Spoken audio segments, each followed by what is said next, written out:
평생투자 파트너 유튜브 시청을 진심으로 감사드립니다.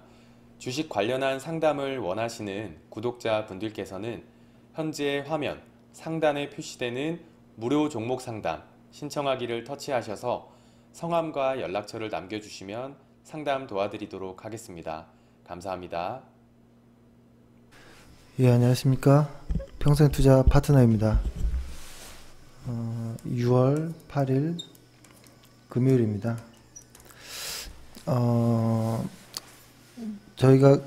제가 작년이었죠.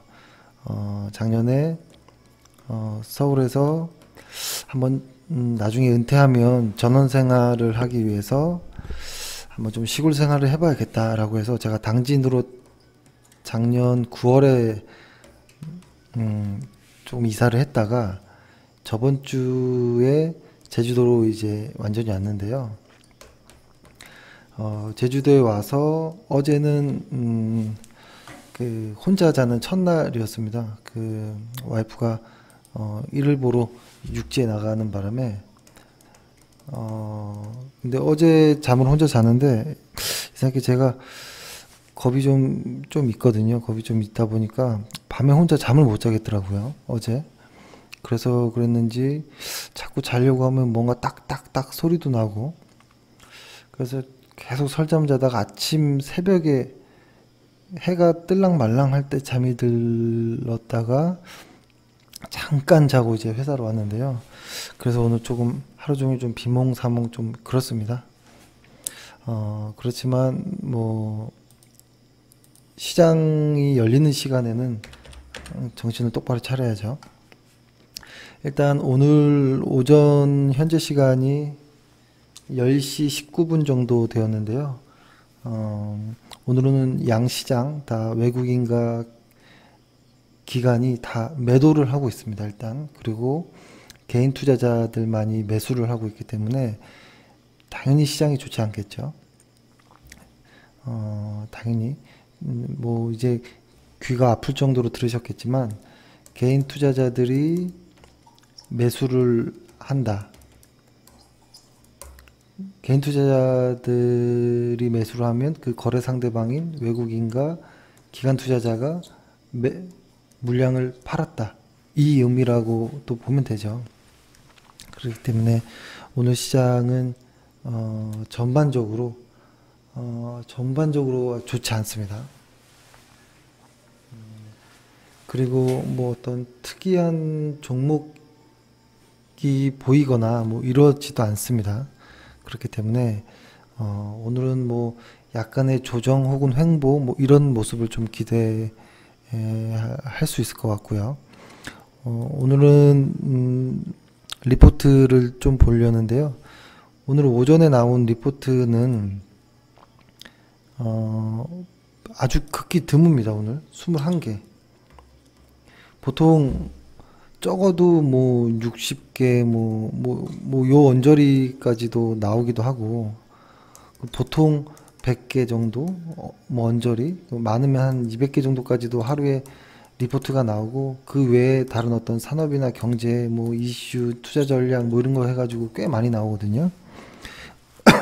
근데 오늘 기업에 관련한 리포트가 21개는 상당히 적은 겁니다. 이게 어떤 걸 의미하냐면 이렇게 리포트를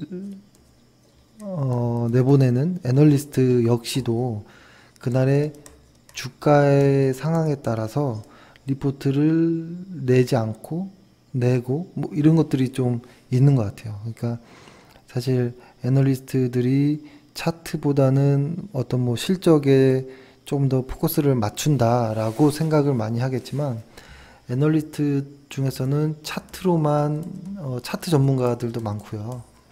그 다음에 결론은 실적을 아무리 본다라고 해도 기준인 주가를 설명하기 위한 것으로 이제 사실 실적을 이야기하잖아요. 그렇기 때문에 주가가 좋지 않고 뭐 지수가 좋지 않을 때는 어떤 실적 이야기도 좀 슬쩍 하지 않는 좀 이런 모습입니다. 그것이 저는 뭐 오히려 당연할 수도 있을까라는 생각도 하고, 합니다. 그렇지만 좀 아주 좀 치사할 때도 있습니다. 자기가 생각해 놓고 준비해 놨던 어떠한 종목이 상승을 하면 그때 잽싸게 이제 리포트를 탁 내보내고 이런 경우도 있거든요. 그리고 주가가 하락할 때는 그 해당 종목을, 그러니까 주가가 쫙 올라가고 이렇게 빠질 때 요런 구간에서 계속 매수의 어떤 추천 리포트를 내다가 주가가 하락하면 리포트를 쓱 내지 않습니다. 차라리 매도 의견이라도 좀 내야 되는데 아예 리포트를 내지 않거든요. 그리고 이제 바닥 정도 왔을 때는 저평가 구간이다, 매수 유효하다, 뭐 이런 이야기를 좀 많이 하는데요. 이런 모습은 좀 별로입니다. 그리고 사실 오늘도 역시 좀 같은 걸 반복할 텐데 리포트를 빨리빨리 좀 보려고 합니다. 빨리빨리 보려고 하는데 그 이유는 일단 리포트를 탁 펴면 어떤 큰 제목들이 나오고, 그렇죠? 여기 뭐 이 회사의 뭐 대략적인 뭐 이런 소개들이 뭐 시가총액이나 현재 가격이나 이런 것들이 나오고, 뭐 이 부분의 실적이 나오든지 뭐 요 부분의 실적이 나오든지 하고, 여기는 요약된 어떠한 내용이 나오고, 그 다음 페이지에는 어떤 그 요약을 좀 풀어주고, 그 다음에는 자세한 좀 실적 재무제표나 뭐 이런 것들이 나오거든요. 그랬을 때 오늘은 요것만 한번 좀 보겠다라는 겁니다. 왜냐면 이 요약된 내용 혹은 뭐 여기 안에 풀어진 내용들을 보면 이 애널리스트들의 어떤 흔히 말해서 말빨, 어떤 이런 논리적인 어떤 이런 말솜씨에 의해서 좀 현혹됩니다. 현혹되기 때문에 딱 보자마자 실적 먼저 보고, 실적이 아니면 아예 이 요약된 내용도 보지 말자라는 취지로 이렇게 하겠고, 사실 다 봐야 되죠. 다 봐야 되는데 지금은 이제 증권사 리포트를 조금 이제 처음 보는 분들에게는 좀 낯설기 때문에 뭐라고 할까요? 일단은 좀 간략하게 보는 거 먼저 해보자라는 취지입니다. 오늘 첫 번째로 리포트 21개 중에 그나마 좀 볼 것들만 조금 했고요. 동원 F&B. 바로 실적이 옆에 나와 있네요. 여기. 이 부분에 나와 있는데 이거를 조금 확대해서 볼게요. 이렇게 보면 우리가 봐야 될 거, 일단은 여러 가지 있지만 일단은 매출이 증가하느냐 보는 거죠. 매출이 증가하네. 근데 영업이익은 2016년, 17년도에 횡보를 보이다가 이번 연도, 내년 확 점프를 하네. 사실 이 이전의 정보도 있겠죠. 2015년, 14년, 뭐 13년 있겠죠. 근데 사실 뭐 요약해서 나온 거기 때문에 전체는 나오지 않고요. 근데 이런 증권사 리포트나 어떤 분기 보고서들을 꾸준히 본 사람이라면 이 과거의 내용은 대충 기억하고 있잖아요. 그래서 느낌을 알 수 있어요. 보면은 과거에는 어땠냐면 쫙 이제 좋아졌었어요. 실적이 좋아지다가 2015년도를 기점으로 참치 가격이 올라가는 바람에 이제 영업이익이 좀 횡보를 하는 모습이었죠. 그리고 다시 주가가 올라간다. 실적이 올라간다. 그러면 실적대로 한다면 뭐 이런 모습이 돼야 되지 않을까라는 상상으로 보는 거예요. 그러니까 실적이 과거에 쭉 올라갔다가 횡보하는 구간에, 실적이 횡보하는 구간에서 주가는 하락 혹은 횡보를 했겠고, 다시 실적이 좋아지는 올해부터는 조금씩 올라가야 되지 않느냐라는 관점에서 보겠다라는 것이고, ROE로만 본다면 ROE가 2017년도까지, 그죠? 2017년도까지 하락을 하고 있다가 올해 들어서 ROE가 다시 좋아지는 이런 계기가 있다라는 것이고, 사실 이 회사의 내용은 뭐 말씀은 따로 드리진 않겠습니다. 근데 아무튼 뭐 좋은 이야기들 많이 해놨고, 아무튼 참치 가격이 좀 떨어졌다. 그래서 원재료 부담이 조금 덜해졌다라는 거. 그리고 자회사들도 성장이 이익률들이 상승한다. 왜냐하면 포트폴리오들을 잘 분산해 놨기 때문에 뭐 이런 내용이 주입니다. 그래서 이것을 이렇게 볼게요. 동원 F&B 이렇게 사실 일간 차트로 보면 시세를 보기가 좀 힘듭니다. 저는 보통 월간 차트로 좀 많이 보는데요.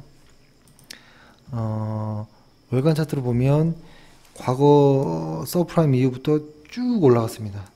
그러다가 2015년도에 참치 가격이 올라가는 바람에 주가가 쭉 한 2년 정도 횡보를 했고, 이제 실적이 돌아나가고 있는 이 구간에서 이제 뭔가 시작을 하는 것이 아닌가라는, 그러니까 마치 실적과 주가가 그래도 좀 비슷하게 가는 이러한 종류의 회사가 매매하기는 조금 수월합니다. 조금 수월하고, 근데 과거에 동원 F&B가 조금 주가와 실적이 좀 따로 노는 경향도 약간 있었지만 이제 실적이 회사가 회사의 어떤 그 사업을 조금 안정적으로 포트폴리오를 짜는 바람에 이제부터는 조금 회사가 조금 건강해지는 모습으로 좀 보이고, 일단은 이 전고점들을 뚫었고, 그렇다면 기술적으로 보면 이 전고점 혹은 여기 아주 높은 고점들까지도 한번 테스트를 해볼 수 있지 않을까라는 상상을 하는 겁니다. 상상을 하고 보는 거고요. 이 보면 이런 모양이죠. 이 전고점을 잘 베꼈습니다. 이 말이 베꼈다라는 말은 그냥 여기 필드에서 쓰는 용어인데요. 잘 돌파했다 정도로 보시면 되겠고, 의미 있는 것은 거래량이 불쑥 튀어나왔다라는 거예요. 저는 그래서 동원 F&B라는 회사 이름만 보면 이 회사가 어떤 주도주로 속한 종목은 아니지만 최근에 어떤 식료품이라든지 이런 쪽들의 어떤 반등과 같이 분위기에 맞춰서 좀 가볼 수도 있지 않을까. 수급이 좋아졌다 라는 이유이고요. 그것을 한번 보면 일간 차트로 보면 최근에 기관 파란색, 외국인 빨간색, 수급이 너무 좋아지고 있어요. 개인들만 이제 물량을 계속 뺏기고 있고, 거기다가 중장기 이평선, 중장기 볼린저 밴드인 어떤 80 볼린저 밴드를 상단을 돌파했습니다. 그래서 이 돌파 이후에 지지하고 이 상단의 볼린저 밴드를 지지하고 다시 재돌파하는 이 구간, 여기서는 추가 매수가 가능한 저는 구간이라고 생각을 합니다. 근데 다만 이러한 종목들은 보통 10일 이평선 정도까지 눌리지 않습니다. 잘 눌리지 않기 때문에 상당히 매매할 때 좀 까다로운 경향이 좀 있습니다. 그래서 이런 종목들은 보통 이런 전고점들을 이렇게 대충 그어봅니다. 이렇게 대충 그어서 요 정도까지 눌림이 보인다, 눌린다라고 하면 한번 분할로 매수해봐도 좋겠다라는 생각을 합니다. 두 번째, 그다음에 현대산업. 현대산업 같은 경우에는 지금 멈춰 있죠, 주가가. 근데 이게 이제 분할 재상장을 하려고 준비하는 과정입니다. 그런데 이것의 핵심은 뭐냐면 현대산업이 현대산업개발과 HDC 현대산업개발, 그러니까 이렇게 두 개로 나눠지는 거예요. HDC와 HDC 현대산업개발로 분할 재상장 되는데, 이 각각의 어떠한, 그러니까 이런 거죠. 예를 들어서 현대산업개발 안에 이렇게 여러 가지 있던 사업 파트들이 있을 거잖아요. 이것들을 이렇게 싹 잘라가지고 따로 분할해서 재상장을 하는데, 분할해 봤더니 숨어 있었던 어떠한 사업 파트들이 조금 두각을 낼 것이고, 지금 합쳐져 있을 때의 시가총액 어떤 가치보다 분할했을 때 가치가 더 크게 매겨질 것으로 보인다. 그래서 분할 재상장 이후에는 조금 매력적으로 보일 수 있지 않을까라는 어떤 의견입니다. 저도 공감하는 부분인데요. 이 두 개 중에 뭐가 갈지는 모릅니다, 현재. 모르지만, 일단 주간 차트로 시세를 한번 볼게요. 현대산업개발. 현대산업이죠, 지금은. 현대산업을 딱 볼 때, 저는 이렇게 본다고 했죠. 여기를 월간 차트, 주간 차트, 일간 차트 이렇게 보고 분봉 보지 않습니다. 그리고 요 일간 차트는 좀 중장기적으로 보기 위한 어떠한 보조지표와 수급을 좀 보고요. 여기는 좀 단기적인 매매를 하기 위한 좀 짧은 좀 민감한 보조지표를 좀 봅니다.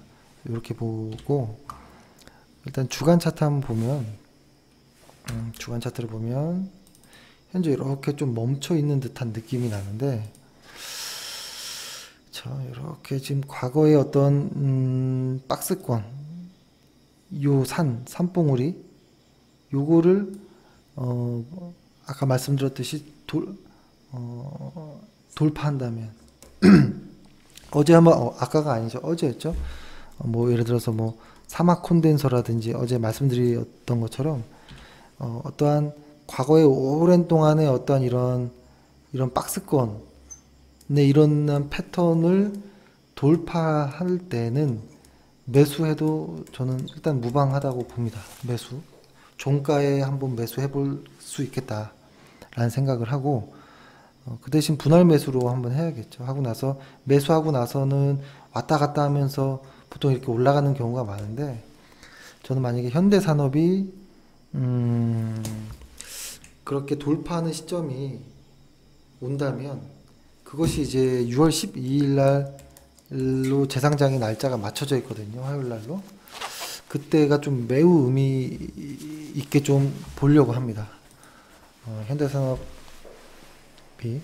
그래서 조금 지켜보려고 하고 있고요. 그래서 이러한 느낌이었다라고 일단 말씀드리고,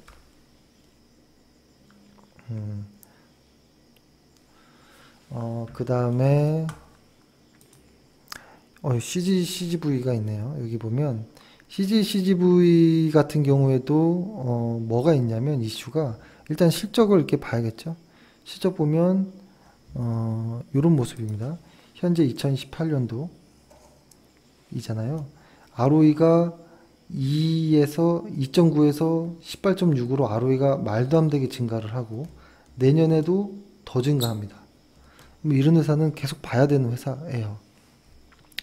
영업이익률, 그 EPS 증가율을 보면 이번 연도에 흑자 전환을 하고 내년에는 50%가 상승해요. EPS가 상당한 겁니다. 이것은. 그래서 이것을 봐야 되는데, 그럼 얘네들의 이슈가 뭐가 있냐? 뭐 다양한 이슈가 있지만 그래도 최근에 가장 좀 강한 것은 뭐냐면 여기 베트남과 중국. 그래서 IPO를 이제 하는데요. 이 각각의 가치가 현재 CGV가 1조 절반 6천억 뭐 정도로 알고 있었는데, 잠시만요. 확인해 볼게요. CGV의 시가총액이 1조 5천억, 1조 4천억 정도 되네요. 1조 4천억 정도. 오늘 종가상으로는 시가총액이 1조 4천 369억입니다. 근데 얘네들이 IPO를 하게 되는데 베트남 같은 경우에는 4,500억 정도로 예상을 하고, 중국 같은 경우에는 1조 8천억. 지금의 시가총액보다 커요. 이건 좀 이상하죠? 그렇죠? 자회사의 가치가 지금의 시가총액보다 크다. 그죠? 지금 상당한 어떠한 저평가 구간일 수 있다라는 어떤 생각을 해보는 겁니다. 생각을 해보면서 일단은 이 주가를 보는 건데요. 예를 들어서 이 주간 차트에서 보면 뭐라고 할까요? 이게 약간 어떤 정도로 말씀을 한번 드리고 싶냐면 이런 모습이죠. 보통 이런 것이 있습니다. 보통 상승할 때는 바닥권에서의 적절한 바닥을 만들고 수급의 준비가 되면 상승을 본격적으로 시작을 하고요. 이게 그렇게 되면 보통 매수하는 구간이 요런 구간일 경우가 아주 좋겠죠. 근데 반대로 뒤집어서 하락하는 경우도 그래요. 이렇게 그려볼게요. 바닥을 만들었던 주가가 상승을 하고 여기에서 천정을 만드는데 이 많이 올라간 만큼 이 천정의 길이도 길어집니다. 보통 왜냐면 요런 구간에서 과거의 주도주의 기억들이 많이 남아있기 때문에 빠지면 저점 매수하는 어떠한 이러한 힘들이 주가를 계속 좀 반등시킵니다. 그럴 때 보통 50일 이평선을 자꾸 여러 번 반등했다가 깨졌다가 반등했다를 좀 반복을 하는데요. 이러한 구간이 보통 한 5에서 7개월 정도 평균 정도 지났을 때 강한 하락을 하는 경우가 많았습니다. 이것은 통계적으로 확인을 한 것이고, 그러니까 이거 역시도 하락을 위한 어떠한 수급의 준비가 되었을 때 하락을 본격적으로 한다라는 것이죠. 그러니까 다시 정리해 보면 상승을 위해 어떠한 준비를 해서 상승을 하고 다시 하락을 위한 어떤 수급 조정이 있은 이후에 다시 하락을 하는 이런 패턴. 그래서 상승에서 매수를 이 구간, 하락에서는 이 구간에서 많이 좋은 기회가 나오죠. 근데 보통 이렇게 중간에서 이렇게 속는 구간들이 가장 어려운 구간인 것이고, 근데 지금은 다시 또 이러한 이평선이 모아지는 상승을 위한 어떠한 좀 준비 기간으로 좀 보이는 패턴이 이렇게 스며드는 모습이 나오고요. 그래서 지금의 가격이 뭐 7만 원 정도 가까이 왔는데요. 저는 일단 목표가를 10만 원 정도로 예상을 했었고 실적에 대비해서는 더 갈 수도 있지 않을까라는 생각을 하면서 보고 있는 아주 관심 있게 생각하고 있는 종목 중에 하나이고, 저는 만약에 이 종목이 일간 차트상에서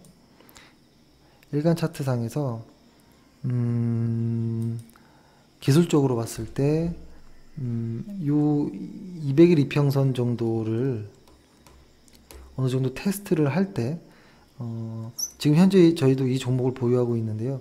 추가 매수도 좀 고려 중에 있습니다. 추가 매수도 고려 중에 있다라고 좀 말씀드리고, 지금이 사실 바닥이 아니냐라고 하는 어떤 문의도 좀 많았는데요. 그래도 수급을 조금 더 확인해 볼 필요가 있겠다라는 생각은 합니다. 그래서 이러한 이야기를 드리고, 이 종목이 이노션 다음 보면은 일단 실적 먼저 볼게요. 이노션 같은 경우에는 제가 이거는 좀 주의하려고 폈는데요. ROE가 보시면 현재 2018년도가 여기거든요. 이렇게 보면 ROE가 올해 증가는 하지만 내년, 내후년 ROE가 유지되죠. ROE가 유지. 이 말은 순이익은 증가를 한다라는 소리예요. 순이익은 증가를 하지만 성장성은 멈췄다라고 표현할 수 있어요.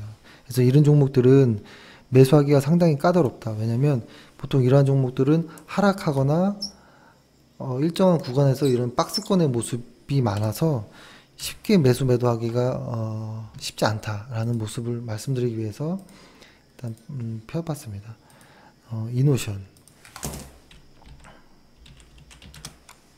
이노션을 주간 차트로 보면 이런 패턴이 나오지 않을까. 꾸준히 뭐 왔다 갔다 뭐 이런 정도로 좀 어려운. 왜냐면 ROE가 쭉 우상향 해도 등락을 주면서 올라가는데 ROE가 횡보를 그린다면 주가는 하락하면서 횡보를 하는 가능성도 높기 때문에 이런 종목은 매매하기가 좀 꺼려지는 종목이다라고 말씀드립니다. 그리고 파라다이스의 실적은 보면 이게 조금 조심해야 돼요. 그러니까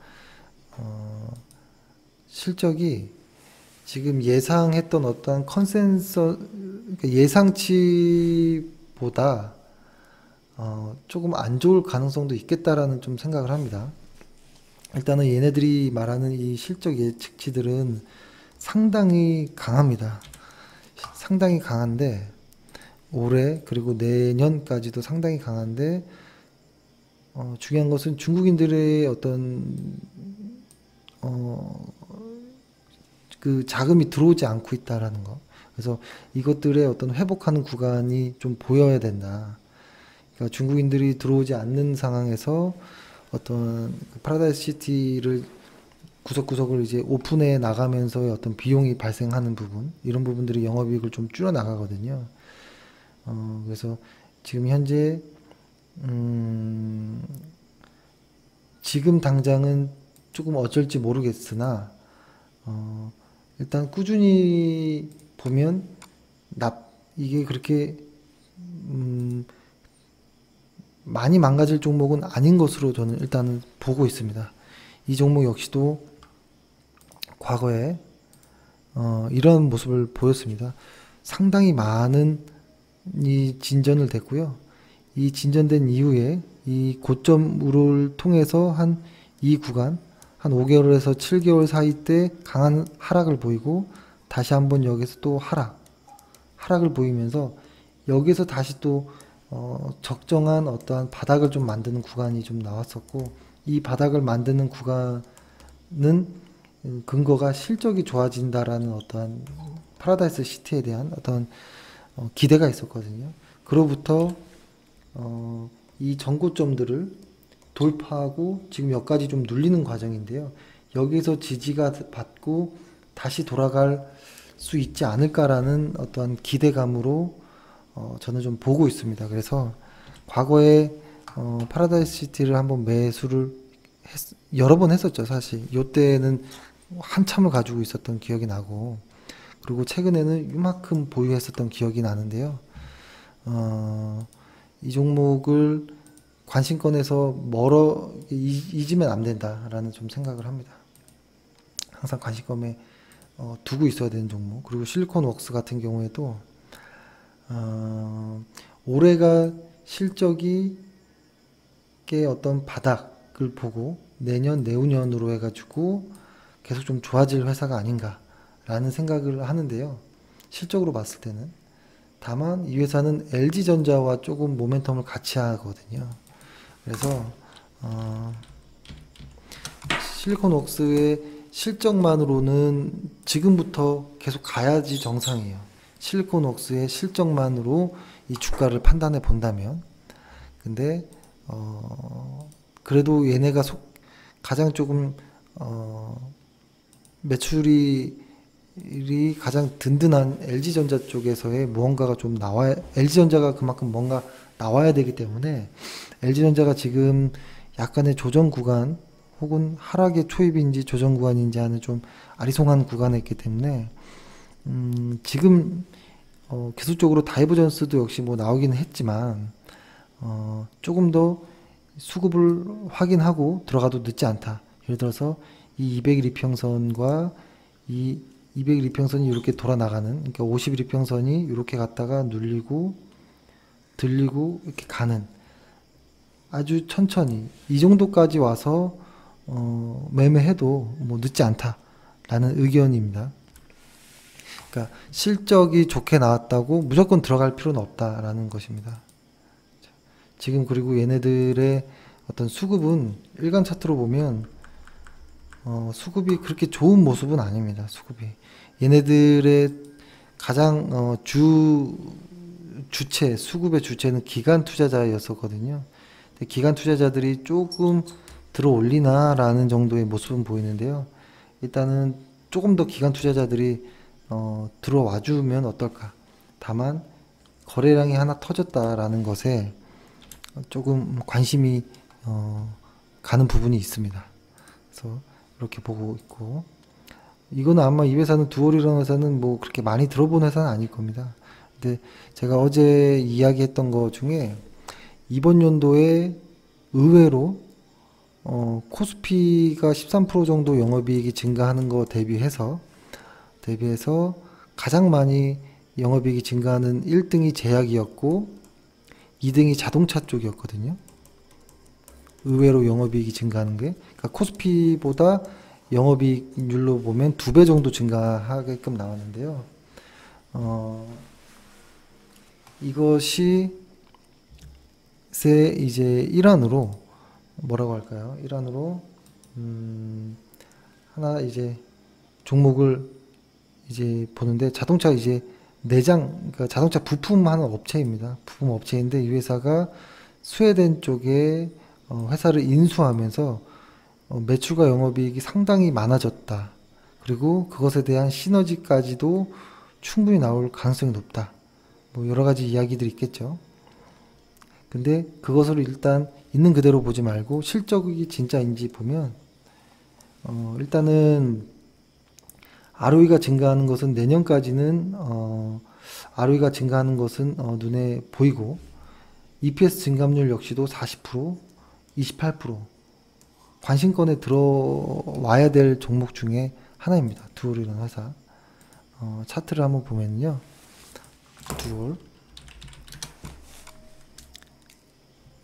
근데 다만 제가 조금 걱정하는 것은 시가총액이 1000억밖에 되지 않는 회사이긴 때문에 일단 매수는 좀 하고 싶어지진 않습니다. 왜냐면 이러한 회사들이 변동성이 좀 큽니다. 크기 때문에 일단 이러한 회사도 있다. 그래서 과거 이제 요 구간 그리고 지금이 6,000원 구간인데 한 8,000원을 넘어서 만원, 8,000원을 넘으면 만원까지도 한번 순식간에 갈 수도 있는 어떠한 장점도 있지만 변동성이 큰 단점도 있기 때문에 매수 대상에서 실제 매매하기는 매우 까다로울 수 있다. 하지만 실적으로 보기에는 상당히 조금 관심을 가질 회사 중에 하나이다 라는 것이고, W게임즈 같은 경우는 여러 가지 노이즈들이 많았습니다. 노이즈들이 많았는데 실적만 보면 이거 매수 안 할 수가 없는 종목 중에 하나예요. 작년에 실적 ROE가 9였던 게 이번 연도에 19, 한 자리에서 두 자리로 점프를 하고 내년에는 25까지 강하게 올라가고요. EPS 증감률도 올해 130% 이상, 내년에는 60% 이상 증가해요. 뭐 여러 가지 뭐 이슈들이 있긴 하지만 일단 실적만 본다라고 했을 때 W게임즈, 그러니까 이 회사는 이런 정도입니다. 실적이 증가는 확실하나